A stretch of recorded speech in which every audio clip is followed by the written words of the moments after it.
we are here to bring you everything and anything surrounding Porsche. I'm Mike. I'm Aaron. And this is P-Car Talk. Welcome to another episode of P-Car Talk. I'm Mike. And I'm Aaron. And we got a great episode for you guys today. We're going to go over some RS America type stuff. We're going to talk about the liveries that Porsche is kind of allowing to happen moving forward. And then we have some super interesting stuff to talk about regarding virtual membership and what that is and what that's going to be for you guys. So let's go ahead and get started, right? Yep. So you'll be listening to this on Thursday. Le Mans had just finished. Yep, lots of hours. No rain, though. Everybody thought it was going to rain. Yeah, shocking. So podium, second and third for Porsche. Congratulations. Yeah, good job, guys. They already had won the championship before that race even was in effect, essentially, the manufacturers world champions, but they still made a hard fought. They were trying to win it. So that's saying a lot. A lot of times people will not give their best effort because they have already won a championship, but obviously Le Mans is kind of a Super Bowl type of thing. So it's one of the top 3 races in the world, I guess, when it's discussed. Yeah. So congratulations to those guys. And then also the drivers team won their championship because they took first overall, right? Yep. Kevin Estrie and GTEM, AM, I should say. So congratulations to those guys. I mean, we're the best for a reason, right? It's true. We don't have the most wins and everywhere. It's crazy. Yeah, you made up a good point when we were actually watching the race together. You're like, what psychological effect does that have on them when they're passing underneath that one sponsored bridge where it says Porsche? And they have the one curve that also has a sponsor in the corner, and it's Porsche. Yeah. So, yeah. If you're anybody else but Porsche, you're probably thinking to yourself, yep, I'm in the right car if I'm in the Porsche. But if you're not, you're going, how many times do I have to see this stupid sign? I'm so sick of seeing it. They're coming. Yeah. But yeah, congratulations to those guys. Moving on to Porsche news, as far as liveries go, we've talked about this in the past, but it's kind of interesting. I guess Porsche is going to capitalize on it. Yeah, seems like it. Everybody likes them, so that's crazy. So specifically, what we're talking about is the 911s and the 718s. If you buy a new car, you can deck it out with livery from the factory. Now it's not going to be paint. It's probably going to be same thing as a 3M vinyl wrap where people, can do that aftermarket, but I guess you can order it that way and they can put it on the car. Now they're starting off with just some track classic stripes and pixels and things like that. No specifics of what that was. That's basically verbatim their description of what they're going to be offering. They also said that there's going to be more options to follow once they lock in some third-party artists. So essentially, Porsche's really not going to be the one doing this, but they're going to offer this service. So my thoughts behind this is they're probably going to hire some type of, vinyl wrap company that's very well known, maybe in their area, wherever you're taking a delivery on the car, and somebody that's tried and true, that's maybe global, has a global reach, and they're probably just going to use that at all places. And they didn't really describe how how this is going to work, but I would imagine the car would get delivered at wherever it's going to get delivered at, and then they would put the stuff on it, the livery on it. I think that's how it's going to go. The options were saying that this is going to be like a $4,500 option to whatever, that's about a little bit for wraps. Yeah, a little bit more. And so what are your thoughts on this? Is this a good thing for them to capitalize on? Is this going to take away from third-party people doing this stuff? Or I think it takes away if I just bought a Speedster right now or any of those other cars where it was kind of a special thing that they're going to these tribute liveries. But again, it gives everybody the ability to have the liveries that everybody loves.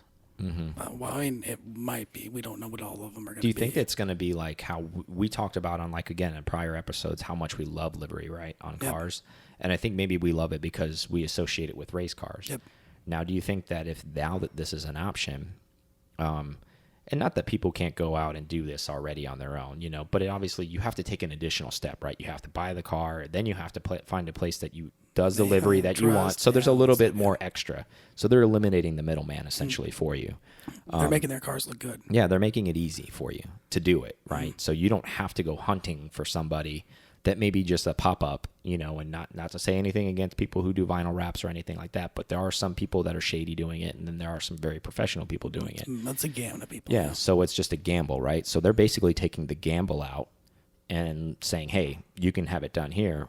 where I'm going with this is, do you feel like that it may create a dilution as far as the way people feel about liveries? If you start seeing like a ton of Cayman 718s running around with Golf livery on it, you're like, that looks really cool, but that's like the 10th one I've seen today. Like, I'm tired of seeing that. If it does come to that where it is 10 of them, then I could see where it might dilute it. But then again, I think that it's coming back to they're really going all in with their racing program.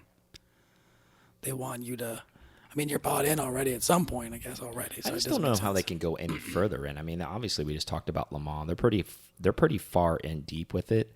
But not everybody is, but That's true. Not all Porsche people that are buying things that are into the race spec side of things, and maybe that's their way to bridge those people in to say, hey, you know. So this is an after the fact thing. Do you get to choose this as an order option? It's an order option. Okay, so I couldn't just have my Cayman and then say I go to Sebring and like, dude, that livery was cool.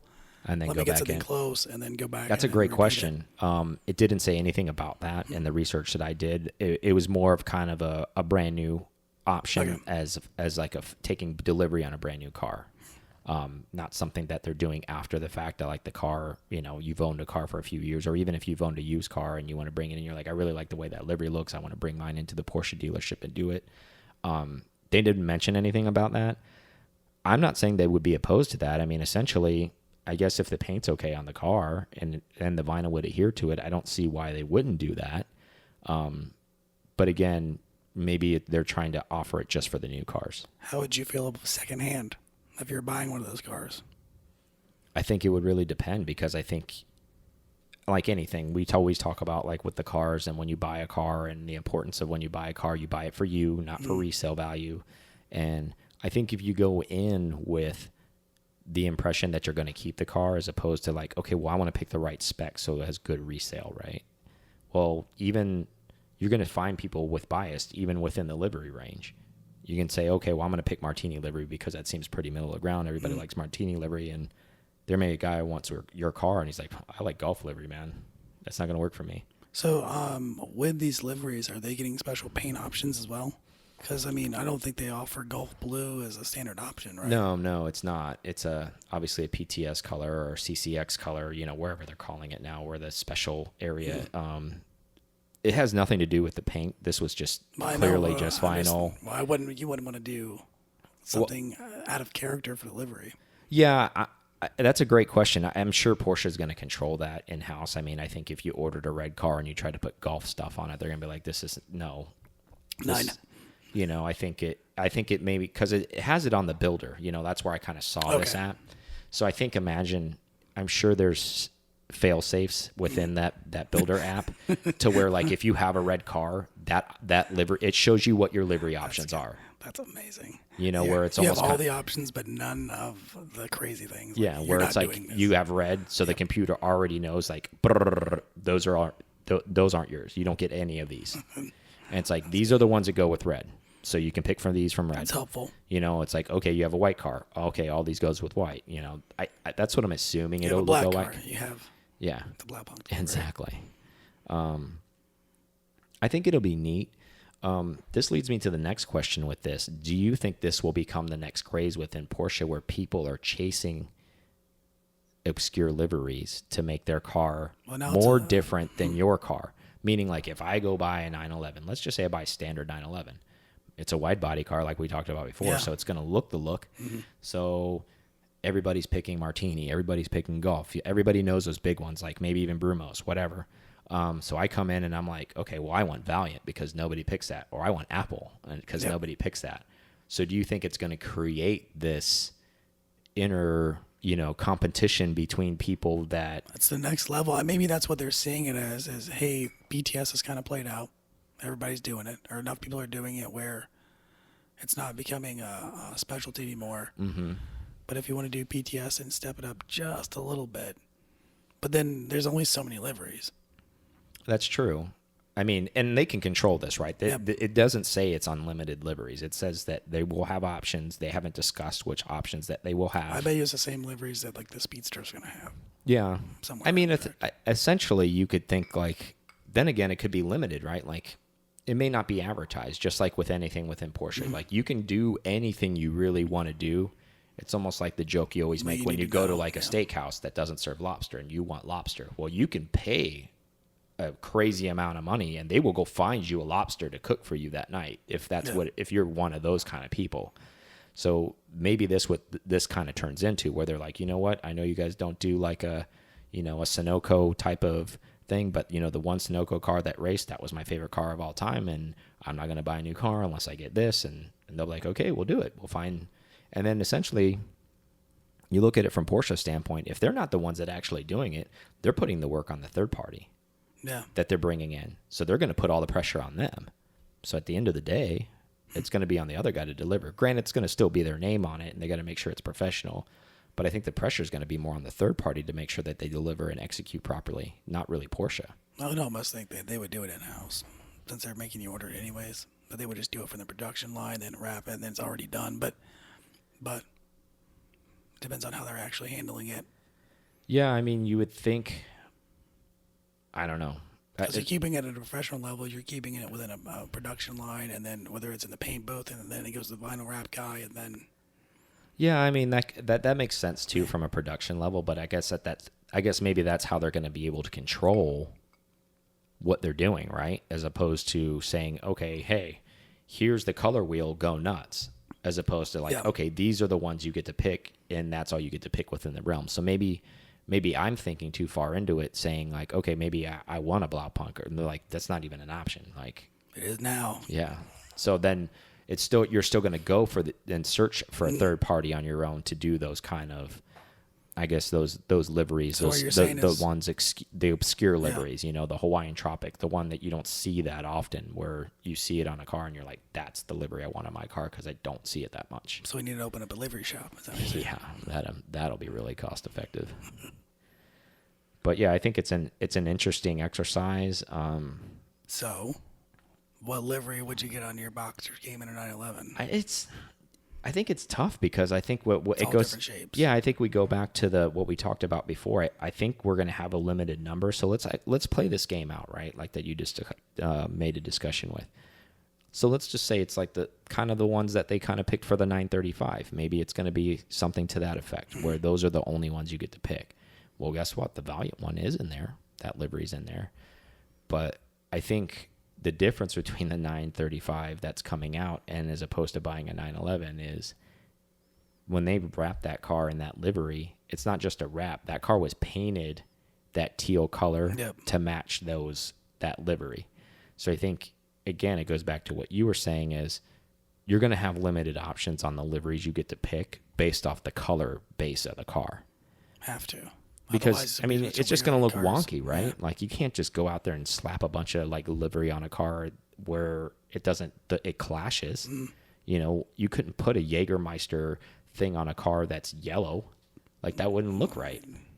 Do what you want, I guess. I mean, you could, but I'm just saying, I'm sure they're going to try to protect the liveries instead of just, like, destroy them, as opposed to be like, yeah, you can have it on whatever you want. It doesn't make sense, but yeah, go for it. You want to put on a green car, go for it. Yeah.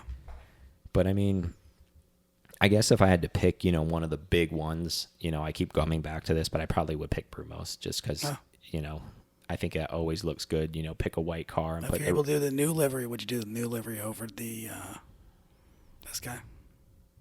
Yeah, probably. I think it's tough to say. I mean, it's really tough. What would you pick? That's a good question. Depending on, I don't know, probably Martini stuff. Mm-hmm. Just because the lines normally would go with they would accentuate any of those. Yeah, models. It would look good. And I think it would just depend on which one you went. Like, I mean, I would love to buy like a black car and do like a Blaupunk type of deal. That would look really cool, because nobody's doing that. Yep. Patton did that, so if you guys start doing that and I start seeing it out there, that's ours. It's copyrighted. You get a cease and desist letter from us. No problem. Immediately. Contact legal on that one.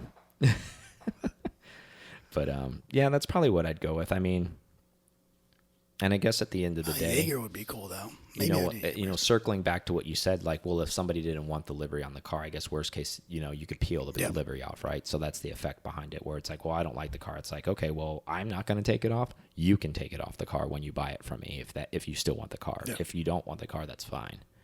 I think it's I think it's an interesting area they're going into as far as I like the idea behind it, being able to offer more to the customer base instead of like maybe going to search for a third party. But I hope they do it the right way. And what I mean by the right way is they should offer almost anything. Like if they are only going to offer a certain amount, I almost feel like you can't really go down that path because now you're still limiting people. Because now what you're doing at that point is you're leaving yourself open to seeing like, well, I like the way that guy's came and turned out. Let me just do mine like that. And next thing you know, you got a gazillion of those. Yeah, that's exactly what I was thinking. It's just you're causing yourself to replicate it or have 15 of the same car. But at the end of the day, I guess big Porsche doesn't care about stuff like that. They just want to sell a car. Yeah. And they don't care how. I mean, that's great advertising for them. So I think from a product standpoint, like anything, like you got to like let's rewind and think about this as a manufacturer. Like if we were sitting here manufacturing something, you want people to buy as many of those things as you can. It's true. Because it's going to help, basically solidify the decision that you made to sell those items. But we're looking at it from the consumer side of things and maybe an enthusiast side of things and maybe just being, Porsche guys that are just don't like to see the same thing over and over again. Yep. And we're being selfish and saying, okay, well, that doesn't make sense because I just saw 4 of them at Cars and Coffee. But then you saw them. You paid attention to them. Yeah. And that's all you need to do because Yeah. that's what Porsche wants out of it is advertising. Yeah, good point. So, I mean, at the end of the day, I think it's a good idea and I think it's a good exercise and good for them for going into that space. Maybe they should have gone there sooner than now. Right as the pink pig caused so much of a craze. Yeah, probably. But maybe they tried. Maybe this is when it happened. Yeah, maybe not. I don't know. They're doing a lot of winning lately. I just think that they pretty much they're printing their own money. Whatever they want to do at this point, they can do, and it seems like it'll do well, right? It does seem that way. I'm glad that they at least limited it to the sports cars, right? I was just thinking, I was like, wait a minute. I mean, can you imagine a big old Cayenne with like 20 feet of surface space? You see this thing, like the guy's got the family in it, and Exactly. he's driving up to Bryce Canyon, going on the camping trip with the family, and this bright blue Cayenne with like golf livery all over it, and you're just like, oh, what is that? If he's towing his race car, that maybe. But I feel like it's still like, okay, it's the workhorse. Don't bring attention to that. Like, tow the race car, move on. Like, we're over that. unless you're using the old Brumos delivery car or something like that. That would be cool. But yeah, I think it's a great thing, and who knows? I mean, do you think the price point's proper? Well, I mean, it's about right. They're right for a wrap, but I mean, it's not really a full. It's not even a wrap, really. It's like just more decals and stripes, and if you really break it down to the sum of its parts, I guess it could be considered expensive, right? I guess it depends on how much you get. Yeah, it does. Like if you're just getting some Brumo stripes and a meatball number, $4,500 is kind of a lot of money for that. Professionally installed. Yeah. Is it going to be warranted? That would be a good question. I'm sure it would be for a little bit. It's an as is. It's done. It's done. Yeah. But yeah, so that's news at Porsche. I think that's kind of interesting, and what that's doing, and they were coming out with that. So on to some in-house news. In-house. So Aaron and I got together, and we decided that basically, what's another way that we can basically get a deeper dive and a deeper connection with you guys. So what we've kind of devised, and we've come up with a virtual membership, right? So what a virtual membership is going to be is the last Tuesday of the month, and this could end up going to every Tuesday, depending on... That's 4 Tuesdays. Yeah, depending on how the membership basically grows. When the need is there, if there's thousands of people that are in the membership, we will do it every Tuesday. But what this is going to be, it's going to be a Q&A session. It's going to be in the evening, so everybody should be home from work for the most part. And once you become a member, we'll send you a special link to the actual feed. And you can come in, and it's basically a one-on-one. It'll be a live feed. You can see Aaron, and similar thing to... but not Mike. We're gonna edit Mike out. Just me. Yeah, just Aaron and maybe P-Car guy. No. But yeah, so we're going to do that. We're going to create the virtual membership. That's actually up on the site right now on pcartalk.com. And so what this is basically do is to try to offset some of the costs that Aaron and I have as far as flying to the events, staying at the events, spending fuel, the traveling, all the equipment. That stuff does get pricey. And like I said, we are 9-to-5ers. We are spending, our own money and, to do this, and we want to keep this basically non-monetized, meaning like we don't want to ever run ad roll on the podcast, but we tried to think of a creative way to basically sit there and say, give you guys a little bit more. And how could we do that? Well, we could create a virtual membership. And then with those virtual memberships, you're getting that one-on-one time with us. We're getting to know each other. Like, you can ask us personal questions as long as it's not too crazy. And also we're going to have a giveaway on each show. Yep. So the first one, we're going to start with, the last Tuesday of the month. But if it blows up and then we end up doing every Tuesday, well, there will be a giveaway every time we do a show. Yep. And it's not going to be like a P-Car Talk shirt, that you can buy on the site. It's going to be exclusive stuff to the show. Yeah. That's where we're going to do it based around, or something that pertains to the show or something like that. Yeah, something that you can't purchase, essentially, right? So maybe even like the Brumos driver's hat. Everybody, that was a big craze this year. Yeah. Everybody couldn't get a hold of it. We have one to give away on the show when that starts. So if you're one of those guys, there's value in that right now, because one of those sold, I want to say 2 months ago, for $250 on eBay. Easily. We're giving it away on the show, and you just have to be a member to, and you, like I said, you go to pcartalk.com, sign up for the membership, and that link will get sent to you, when we're going to run the show. It's only for the members. Like, this show will never get released again. I know a lot of guys will do a special show and then they'll release it on YouTube or re-release it on another podcast. Like, this will always live in that special space. So if you can't even make the live for whatever reason, you're traveling, you can't make it that night, you can't participate in the questioning, the one-on-one, any of the stuff you want to ask us, you can go back and watch it at any time, because you'll still have that link. And again, like, if you can participate on the next one, or if you can't make it, that will always live in that space. So as a member, you'll always be able to go back and recall those episodes. So that's the nice thing about that too. So we kind of want to create a secret space for the real P-Car enthusiasts and the people who really want to help support the channel, because that's basically what we're trying to do. We're trying to create that community of people. This will always be free, what we're doing now. But again, it's the whole purpose behind that is like not to make hundreds of thousands of dollars. Basically, it's just to offset our cost.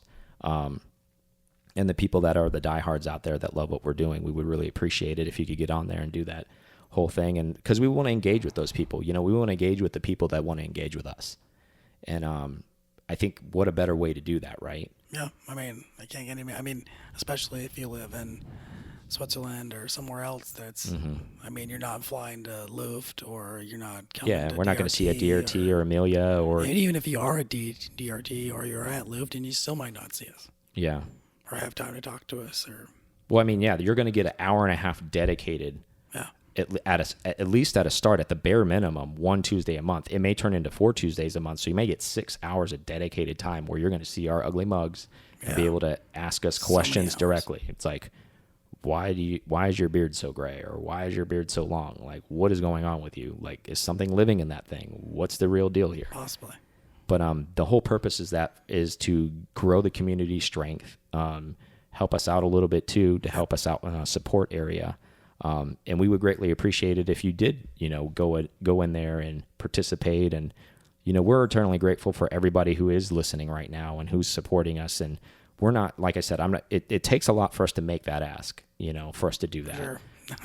We went back and forth and back and forth. Because I was like, how do we appropriately do this where we don't come off inappropriate? Because that's not what we're trying to do. And again, our expectation behind it, we would love for it to grow exponentially behind that. We would love for the support to be strong with that. And if it is, like, we'll put as much back in as that you're giving us. We'll give you as much more time. Well, that's why we said we were open to doing every Tuesday night if we have to, based off the membership. That way, if we end up doing it that much and there's that many people that are subscribing at the virtual membership, that way everybody can get a chance to ask questions. Everybody get a chance to interact. Then we get to see you and learn more about you. That's another thing too. We don't get to see everybody just because we go to Exactly. everything. All this stuff is pre-recorded. And the nice thing would be is like what Aaron is saying, to piggyback off of what he's saying, is that when we see you at the event, we will hopefully already interacted with you on the virtual Tuesdays. and already have a relationship with you. So that way it's even more comfortability of like, oh, I can ask you about your car or how your family's doing, how's your son doing, and that kind of stuff. Or, hey, let's go grab a beer. Or where that relationship, let's take advantage of the technology, right? Like there's so many people out there doing remote jobs that are working remotely, and they're able to do that consistently. So like, why not take advantage of that technology and do a virtual meetup essentially, right? Yep. So that's exactly what it is. So that's what we're trying to do. And I shouldn't say trying, because Aaron already built it out. So it's already available. So if you're listening to this now, go to pcartalk.com, become a virtual member. And the goal is what? The last Tuesday in July. Yep. We're going to do our first one. I think it's the 30th. Mm-hmm. So it gives you guys some time to get in there. And again, like it's just a monthly membership, just like anything. I mean, should I pay $40 a month to go to the Y? And I don't go to the Y every day, to work out or swim or whatever. So it's a lot less than that. So just think about it that way in those kind of terms, as far as comparability in your life. Also, there's also a section on there if you want to just make a donation to the site for saying, hey, rah, guys, keep doing what you're doing, love what you're doing. Here's X Factor. I don't really want to become a virtual member, but here's some dollars to keep you rolling. Put some gas in the car when you guys go to wherever and broadcast or whoever you're going to see. So that'll be in there as well. But ultimately, obviously, we would rather have you guys on the virtual membership because it's a value for value.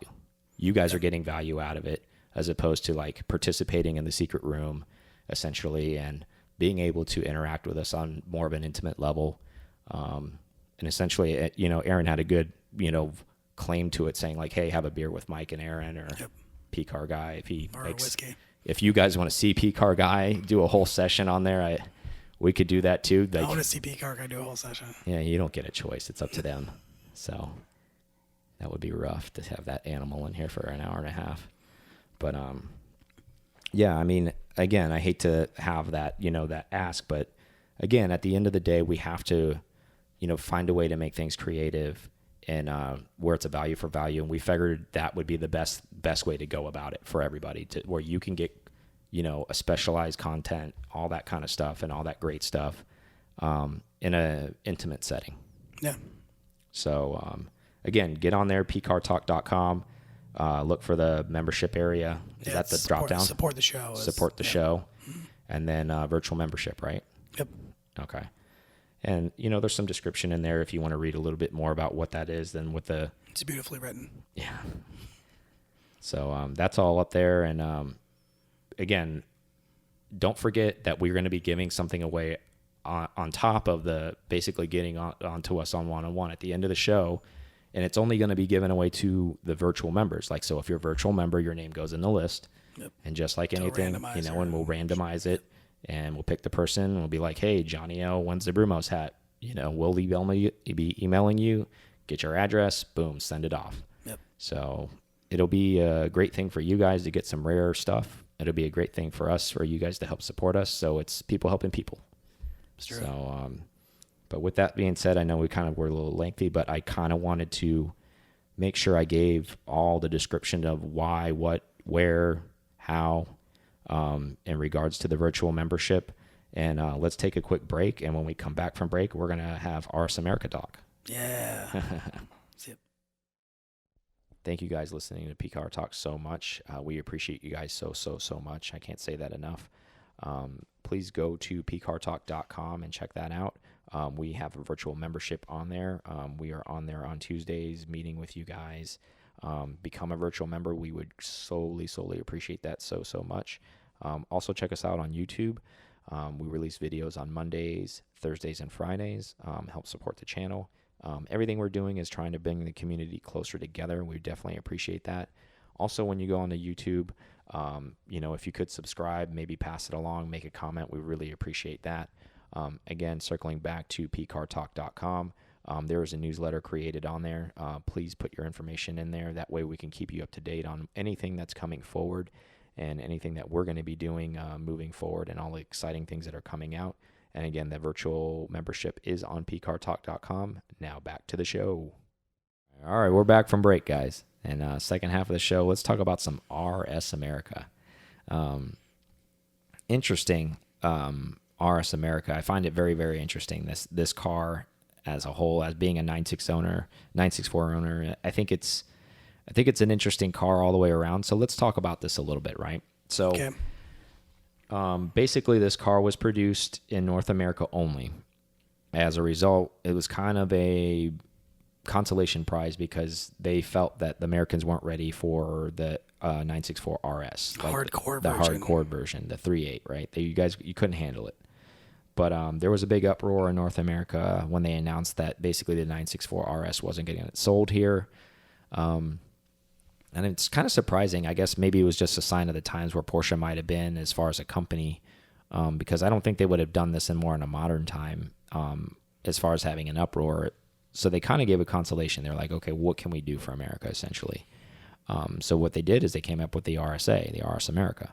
And essentially what the RS America is it's still a Carrera 2. It's still a 3.6, but they took 77 pounds out of the car, right?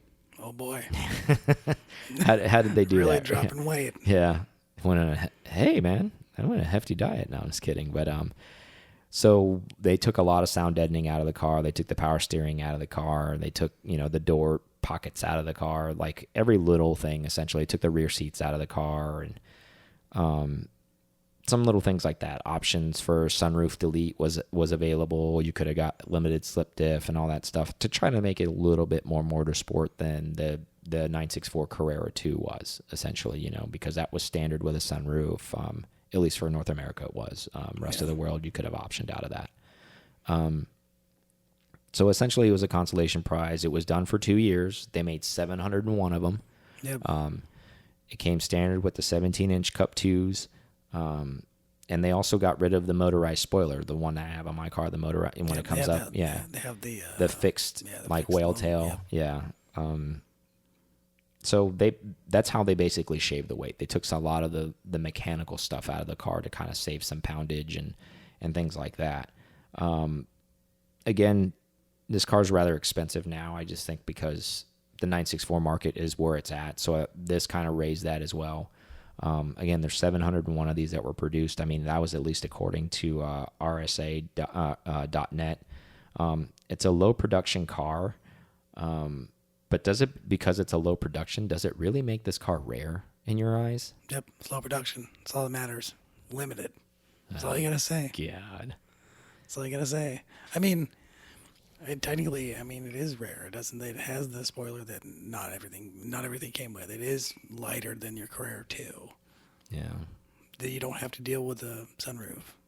I almost feel like I'm gonna make it I'm gonna date myself like a Mr. Baseball with Tom Selleck back in the day reference where he's like, I hit 350 in the bottom of the ninth in the month of August. And it's like, okay, how obscure do you have to break it down to make something rare? Like, I get it, like that there wasn't a lot of these produced. And I'm not hating on this car by any means. I just wonder if, I don't know, like, since it was a kind of a consolation prize, I've heard like mixed bags. There's people in certain courts are like, well, for the price difference from a super collectible RSA as opposed to like a collectible, Carrera 2, there's a huge price gap, right? Yep. So some of the guys are saying, well, it's essentially the same motor. Yeah, the car's a little bit heavier. Okay, well, I can lighten my car up, maybe not 77 pounds lighter, but I can lighten it up to pretty close. And then you're 90% of the way there, or 95% of the way there to an RSA, but there's like a $40,000 price gap. Well, I mean, you can do that, or you could just buy an RSA. Yeah, I can that see comes that. with a resale value of being the RSA, being limited, and Yeah. then getting it in a limited color. Yeah. I mean, there are those options. I mean, there are only 701 of them, right? So, like, okay, since we went down the path of price already, so let's discuss that, right? So, back in 1993, this car MSRP'd for $57,000. Yep, which was like $5,000 lower than the 10 grand lower than the other one. Yeah. So standard Carrera 2 was 67,000. Yeah. First and only time in history that Porsche ever made a limited number car and made it less than its standard car. Yeah, you're not getting your GT3 RS for Yeah, less. they kind of learned this from this exercise right here. This is for all the guys that have the expensive and paid premium for all their 3 RSs and 2 RSs and GT3s. This was the catalyst for that because they saw how quickly these sold out. And they even openly said they will never sell a limited production car less than their standard cars ever again. It is logical to them, and that's what they were thinking. We're giving you less; it's going to cost less. Yeah, I don't think that it was wrong for them to do that, but I think what they took from that was like, okay, hey, we messed this up on a momentous level in the sense of like, and I think this was the first time they ever had done really anything like this as far as limited production in the U.S. as far as like for this specific car where they kind of gave a consolation. It's like, okay, we're going to make a run of 700, and then they sold a bunch of them, and they're like, so I guess what I'm getting at is Porsche maybe didn't think a lot of this car. I mean, $10,000 gap is a big difference. Oh yeah, and to take away the things that I said, that isn't like $10,000 worth of equipment. no So maybe that they just wanted to sell these, maybe marketing campaign, I guess. Yeah, maybe they were just like, okay, we just need to get rid of these, like sell them. Like we need to make sure we sell these. So in today's money, that's $109,000 to 57. Oh really? Yeah, that's the difference. So it's almost averaging out. Yeah, so that's essentially like, well, I was going to say in something which they're calling a lightweight, which is debatable on another topic on another day, the Carrera T. Okay. Right? That car actually retails for about that price right now, about $110,000. I want to say. I think maybe more. Is it 77 pounds lighter than the? Yeah, I don't know exactly I didn't do any research for that, but it's definitely probably within the same ballpark, 50 pounds lighter, or something where they're like, oh, it's significantly lighter, but whatever. And the Carrera 2, obviously, I mean, if you know anything about mathematics, you add another 10. The Carrera 2 base from that time at $67,000, that car is $119,000 in today's money. So, the 964 Carrera 2 would be almost 120 grand right now in today's money, essentially. So, yeah, it's interesting you say that, though. I mean, there's a lot of RSAs, they're over 100K, a lot of them, especially in decent, the ones that are in decent shape. I would imagine, Kevin Lynch's would be far surpassed 100. One clean car. His car's very clean. I want to say it's like 30,000 miles, and it's in a immaculate condition, and that's probably was that wheel color an option? The darker just wheels? general. I mean, it was a Porsche wheel option. Well, I mean the Porsche wheel, but I mean the color of the wheel. Well, it's a Porsche color. I don't know if it was an option. So, Kevin, hey, you can comment in the. Sorry, it's a darker gray for anybody listening. Yeah, Kevin, you can comment in the YouTube comments below and let us know if that was actually an option. I know it's a Porsche color. That way it was painted. I don't know if it was an option for that specific car, though. I'll put a picture on Instagram. Yeah. But yeah, I think that's it's an interesting exercise. How do you feel about? Do you like the RSA? What are your thoughts behind the RSA as a whole overall? I'm not going to drive one yet. I got to sit in one, look at it, all up and down. I like it. I still would. I mean, it's still a money exercise as far as I really would like the RS over an RSA, but I think I would. But now you're talking a lot more dollars, right? Yeah, a ton There's a more. big price gap between an RSA and then an RS. How close can you get to an RS with the RSA? I mean, Not. yeah. I mean, that's the thing. That's the thing is one will never be the other, no matter what. No matter how close you make it, right? One will never be the other regardless. What would you do? You feel the same way about a Carrera 2 and an RSA?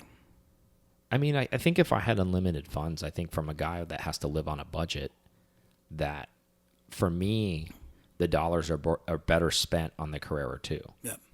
But that's because I live on a budget. But if I don't have a budget, I think having an RSA is still. I mean, I would like to have an RSA if I could afford it. I'm being totally transparent. I can't afford an RSA, but if I could afford an RSA, that I would love to have one. Yeah.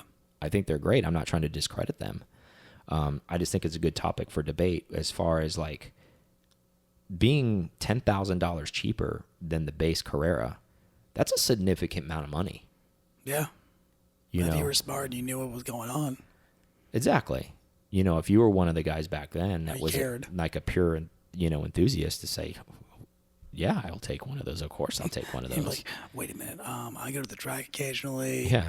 And I don't want the sunroof, and I don't want the extra weight. Yeah. I could care. I live in Florida, so and I can get seats, LSD. Like, yeah. Leather seats over cloth seats. I'll take cloth seats so I don't sweat. Yeah, and talk about that. They came with Recaros, standard. So, I mean, that was nice, the power Recaros. You know, and like I said, that Porsche made sure that and they openly said that they'll never have that. That'll never happen again, where they have a limited run car that's cheaper than their base car, and they've stuck true to that. Well, they definitely capitalize on that. Yeah. So, I mean, now we've seen quite a few RSAs, I guess, just because unfortunately we get to travel a lot of places. So we've seen a one of three RSA, you know, and that fly yellow with the sunroof delete and the LSD option. So essentially it was a one of one car, because I think the other two have sunroofs. So, but I mean, when you start breaking down, I almost feel like, and guys, don't take this the wrong way, because I obviously love this car, but I'm just trying to make a point of reference when I say this is, you know, like Corvette guys get in there and they go, well, this one is the only pewter one with pewter interior and the gold wheels, so it's a one of one. And it's like, in the sea of like 100,000 of them, like, come on, man, like, really, like, is it really just like, I don't know, in my mind space, I mean, and I know Porsche guys do that too. Even like, oh, they get a GTS, they're like, oh, this is a PTS color in GTS. They don't even, this is a 101 in signal green, it's a GTS, and it's like, okay, that's cool, but I mean, does it? I don't know. I guess we're getting into a tangent of like debate still a of cool like factor in their mind, and it's still probably a cool factor for. But most is it people. like a fill in the blank premium on it? To somebody, to the right seller, it is. I guess, right? If you really wanted a signal green GTS, then maybe. Yeah, I could see that. I mean, but I mean, I think that it more applies to a GT car overall. I don't think you can make the same. So that's a good point. So let's go. So basically, you have like not to, you know, steal your thunder, but to take something and have. So it needs to have the beginning of something very unique to begin with, right? A low production number, and then you throw something special on top of it, and it becomes even more special. Exactly. Right? Okay. You're elevating it. As opposed to taking a run-of-the-mill car and then throwing some special paint on it and having a different interior and being like, oh, this is this. And it's like, well, why didn't you just buy the real limited one instead of trying to, like, I mean, you might play in the gray, I guess. Yeah, I mean, I even if I had a signal green C2, that's cool. I wouldn't go touting it's a one of one. Yeah. This is not me. And I'm not that way either. So, I mean, maybe, and like, we have a friend of ours, I think he listens to the show occasionally, and he just bought a 964 Carrera 2 in mint green. Yeah. With like 18,000 miles on it. He found like a unicorn car. And I don't know where he found it, but he found it. Let's put it that way. And he owns that car now. He has another 964 as well, and then he's got a GT3 Touring. Awesome cars. Yeah. Awesome guy. Great taste. And that car is probably a one-on-one car because it's mint green and that low really mileage, cool. And you start breaking it down to it probably has LSD or whatever, but it's a super cool car. Like, I would love to take that car. So like that's a great exercise. Like, let's take those two cars for example. Let's say you had an option to buy a mint green Carrera 2 non-RS, put that kind of mileage on it, and then you have an RSA next to it, and I don't want to like dilute the color, but just say it's silver or white or something, or black. Let's just go with black. And had a sunroof delete, and they're the same price. So the price isn't a factor. Which car do you buy? Probably the mint green one. I really like the 964 mint green with the spoiler in it because it's close. It's so close to the RS as far as that look. Well, that was an RS color. Yeah. I mean, we're getting really close to that. And I have that RS, that 1/18 scale model. Mm-hmm. So that'd be really cool. I don't know. I'm not the biggest fan. And I don't know where I was going with that, but I just kind of want to see your opinion. Not that there was a close on that to say, that's the reason why. Well, I mean, even though that there's limited productions on both those, I would assume that's a one of one for the Carrera 2, or close, or maybe more limited than the RSA. I don't really like the RSA spoiler. Yeah, just not the biggest fan. So that would be cool. Like, would you take an RSA and just put like a fixed ducktail on it? Not even the motorized one, but just like a hardback on it. Probably. Yeah. That's probably what I would go to because it's going to need some down. I guess it would need that downforce. I don't know that it's. I don't excessively ever think, quick enough. Don't take that this the it wrong needs- way. You're never going to be in a position where you're going to need the downforce. That's what I was going to say. I was like, I don't think I don't think it's going to be. And to be honest, the rest of you guys that have an RSA, most of you are not going to be in a position where you're going to need the downforce either. So, I mean, cooling, yes, downforce. yeah, I thought it was an interesting topic to talk about because I feel it's one of those pocket cars that kind of came about just because there was a lot of like pissed off Porsche people that said, "Hey, you know, why didn't we get the RS? You know, and we should get a chance at something," and then they conceded that. It's worked ever since then. Yeah, but you know what I wonder? What do you think? Okay, so the legend is, I mean, it's hard to confirm exactly why, but it sounds like basically people, you know, maybe at the club level or something like that complained to Porsche and then they made this car, right? Why do you think that maybe, because they made a 993 RS and that didn't come to the US either, why do you think they not make a consolation car in the 993? Maybe they really didn't make enough money on the 964, even though they didn't charge enough and they didn't. Or maybe they just kind of learned from that exercise of like, yeah, we're not doing this or again. It's not worth it. We're It not wasn't playing. worth it We're not then. playing this game anymore with you. Like either we're going to bring it or we're not. You're not gonna. We conceded a car to you and that's it. Yeah. I was just kind of curious to what your facts are on that. I know we kind of like. Well, the 996 GT3 RS didn't come here either. Yeah, that's true. So we didn't really start getting GT3 RSs until the 997. Yeah, that's very true. So it took how many years from this RSA to then? Yeah, and I would say the U.S. is like the biggest importer of RSs. Yeah. So, I mean, Porsche. But so it took all that fight, and I guess people have stood by it, and you know what? Now you can just see, I mean, like 10 GT3 RSs in the parking lot wherever you go. And, you know, to quote Nick Hunsinger that we had on the show, if you haven't listened to it, rewind to the episodes that we had him, a good friend of ours, he has driven almost every RS of every make and model of RS. And he said, even on, I think on that show, or I think maybe we talked after the show, you know, we were just talking about it. And he said of all the RSs he ever drove, like the 964 RS was his least favorite to drive. Yeah. Because he felt, you know, and I'm quoting him when I say this because I actually like his theory and his description of RS. He was saying he thought RS, the best way to describe it to people was saying it's kind of like a flavor. Like if you're cooking food, you can use too much of it or not enough of it. And what he was saying is he thought the 964 RS didn't have enough of the RS flavor. And like he was saying, you know, he feels like, you know, obviously like some of the other RSs, maybe early RSs, had too much RS. Like they were just too, A little too much. yeah, too much cayenne pepper, and not enough cayenne pepper in the 964. And those are his words. Not trying to claim that because he's had the ability to drive all those cars we haven't had any chances to be in. I've been around them. Yeah. I've never been in one and driven one. I mean, I'm sure the chemical makeup is a lot of the same, but, you know, maybe when you get in it, the driving experience is a little bit different. But I've also been told by a lot of people, too, with the RS that between the Carrera 2, and I'm not saying this because I have a Carrera 2, and I think it goes back to, you can almost compare this with any line, right, of even GT3 or GT3 RS, or you get a lot of the car and you're only missing maybe like 10%. So, I mean, 90% of, and maybe the way my car is actually set up, maybe I'm 95% to an RS. But it's still not carrying an RS dollar figure. So for an affordable price, you have something very close to it as guys like us, guys are on a budget like us.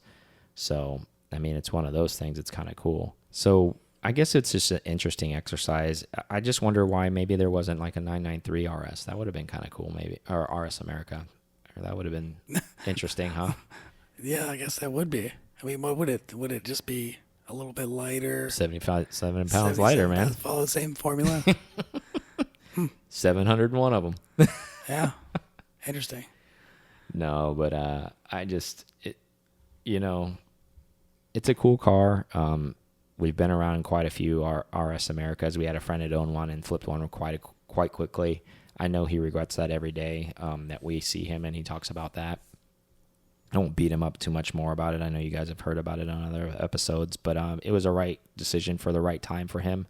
to make that flip. But I know I think he wishes he had that car back. He's got another 964 he's working on, so he's good. Yeah, I wasn't even going to go there, but so I mean, like you said, dollar, obviously there's a huge price gap. What we talked about before with the RSA. The RSAs, you could probably get a clean one for around 100. I would say. I mean, what's I'm not saying like super low mileage. I'm not saying like crazy low mileage, but I would say like you get a crazy low mileage one for 150, and then what the Carrera RS, like you can get a really beat one for like 250. Yeah, I guess so.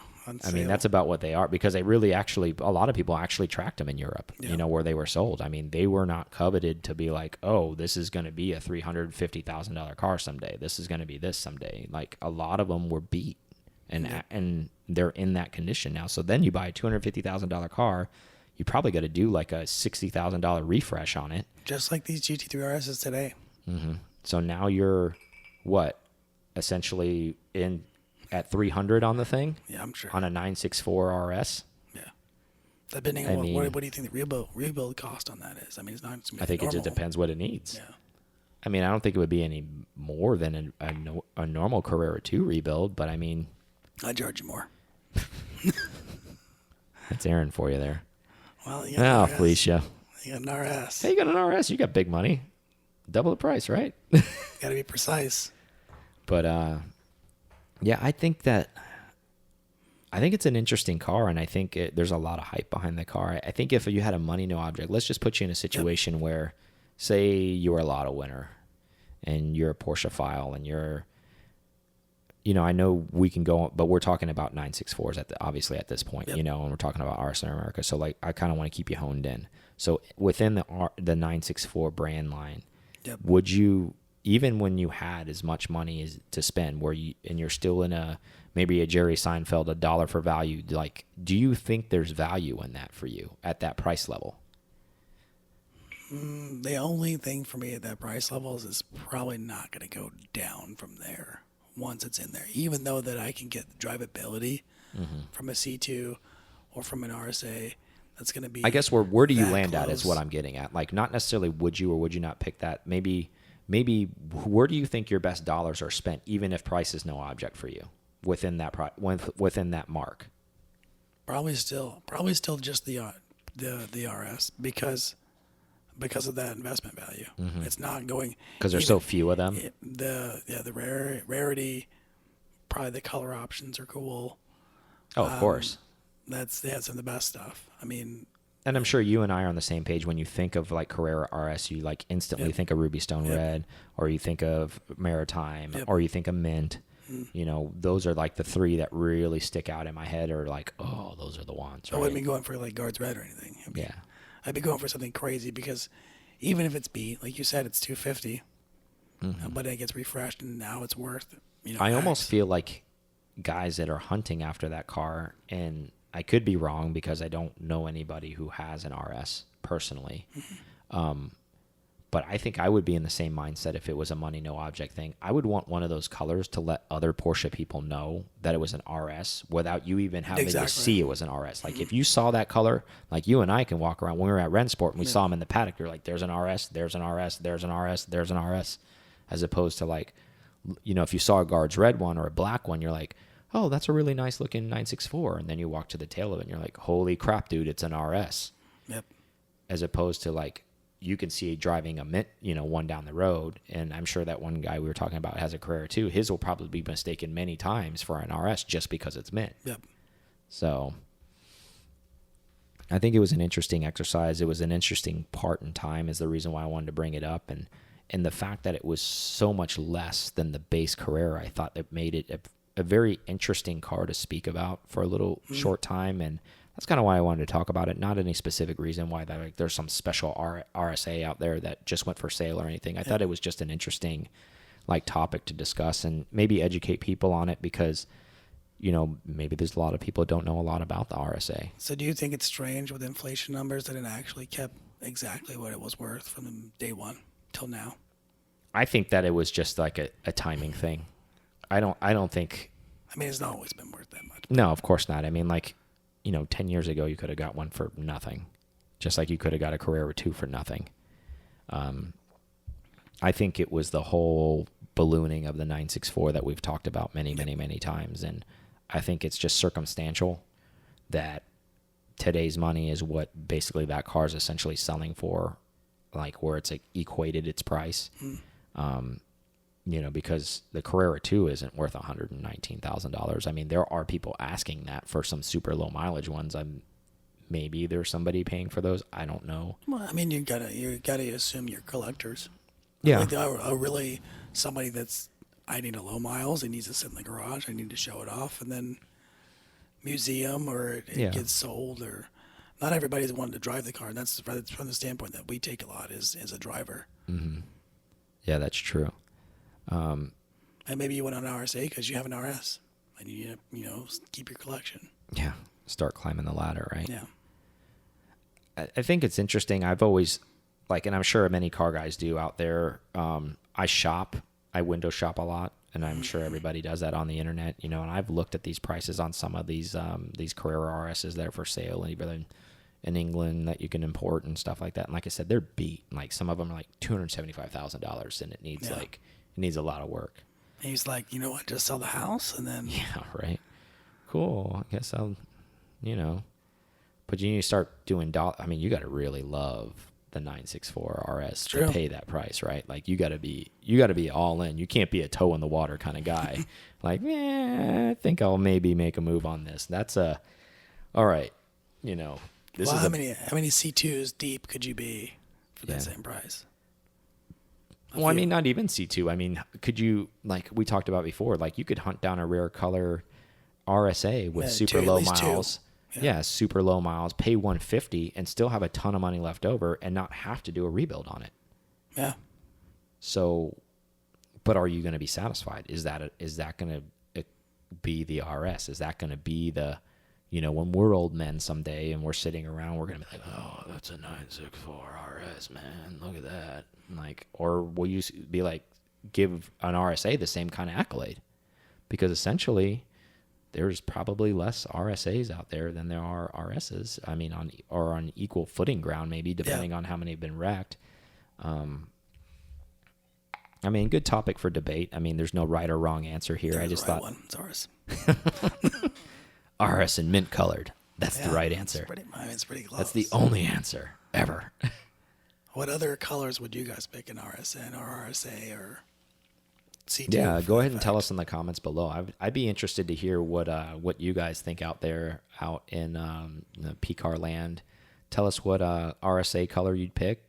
Tell us if you'd pick an RS over an RSA, or if you'd pick a Carrera 2 over all of those. It'd be interesting to hear what the masses that are listening, what you guys' opinion are. These are just two knuckleheads' opinions and on these cars, and it'd be interesting to see what you guys have to say about it, and we want to hear about that, and we'd love to interact with you on that. I think we kind of taken up a lot of the time, so let's go ahead and just refresh. Obviously, we talked about virtual membership. That's on pcartalk.com. Don't forget about that. Go ahead and join up. Support the show. Support your bros. Get on there, do that so you can get some one-on-one time with us. Get those special giveaways like the Brumos hat. Who knows? Maybe we'll have this little thing take with us when we go see Hurley in October and have him sign it. That may become a giveaway right there, that thing, that number 59. We'll have a lot of stuff that we can possibly give away. We're good friends with Nick Hunksinger. He will probably be able to support and help give some giveaways to you guys, get you some super expensive race shoes, and we want to be able to give you guys as much as you're going to give us. So we have planned to give you guys a lot of stuff back for your kindness and your joining. So get on there. Again, pcartalk.com. There's also the newsletter on there that Aaron puts out every month to let you guys know where we're going to be, what we're doing. Also, we're on YouTube. This show is on YouTube. We have a Monday vlog on YouTube. Yep. We have a Friday mix bag on YouTube. We're bam, bam, bam. We're everywhere, right, bro? Everywhere. So, yeah, just trying to provide as much content for our P-Car family as possible. And again, we're out here hustling for you guys. So please, help support us. And that virtual membership, I think, is going to be huge for us. If you guys can help stand that up, I think that is going to be a great unification for all of us. Yeah. So thank you guys so much. We are so humbled, and thank you for the kind words. We will see you on the next one. See you. Thank you so much for listening to this episode of P-Car Talk. Connect with us on Instagram at PCarTalk or online at PCarTalk.com.